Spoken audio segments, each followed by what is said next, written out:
दोस्तों, एक आदमी ने देखा कि स्कूल का प्रिंसिपल एक पेड़ से बंधा हुआ था। वहाँ से गुजरने वाले सभी लोग प्रिंसिपल का मजाक उड़ा रहे थे। दरअसल यह आदमी स्कूल में नया टीचर बनकर आया था। उसने प्रिंसिपल से पूछा कि आखिर यह सब किसने, लेकिन प्रिंसिपल डर के मारे कांप रहा था और कुछ बोल नहीं पा रहा था। तभी आदमी उसे होश में लाने के लिए एक जोरदार थप्पड़ मार देता है। इसके बाद प्रिंसिपल बताता है कि स्कूल में एक बहुत ही बदमाश छात्र है। वह लड़का बेहद घमंडी और दबंग है, जिससे पूरा स्कूल डरता है। प्रिंसिपल टीचर को सलाह देता है कि वह नौकरी छोड़ दे, क्योंकि उस लड़के से पंगा लेना खतरनाक हो सकता है। लेकिन आदमी हंस देता है और बिना डरे सीधे उस छात्र की क्लास में पहुंच जाता है। किसी को नहीं पता था कि उस आदमी की असली पहचान क्या है। असल में वह एक बहुत बड़ा गैंग लीडर था। बड़े बड़े अमीर लोग भी डरते थे। जैसे ही वह क्लास में पहुंचता है, पूरा कमरा शांत हो जाता है। वह पूछता है, प्रिंसिपल को पेड़ से किसने बांधा था?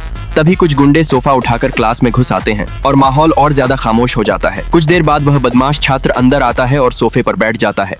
उसके इशारे पर उसके आदमी टीचर को चारों तरफ से घेर लेते हैं। लेकिन अगले ही पल सब हैरान रह जाते हैं, क्योंकि टीचर सिर्फ 5 सेकंड में सबको जमीन पर गिरा देता है। पूरी क्लास खुशी से चिल्लाने लगती है। लड़का गुस्से में कहता है कि असली खेल अब शुरू होगा। वह टीचर को चैलेंज देता है और टीचर बिना डरे चैलेंज स्वीकार कर लेता है। जाते समय टीचर ब्लैक बोर्ड का डस्टर उठाकर दरवाजे की तरफ फेंकता है, जो सीधा लकड़ी के दरवाजे में धंस जाता है। अब सबको आने वाले मुकाबले का इंतजार होने लगता है। इसके बाद दोनों बिलियर्ड हॉल पहुंचते हैं। लड़का लगातार गेंदों को पॉकेट में डालता जाता है, लेकिन जब टीचर की बारी आती है तो उसकी पहली चाल बिल्कुल साधारण लगती है और सब लोग निराश हो जाते हैं। लड़का जीत को लेकर पूरी तरह आश्वस्त हो जाता है, लेकिन आखिरी गेंदों पर खेल पलटने वाला होता है। अब आगे क्या होगा, यह जानने के लिए कमेंट करके अपनी राय बताइए और सब्सक्राइब फॉर पार्ट 2।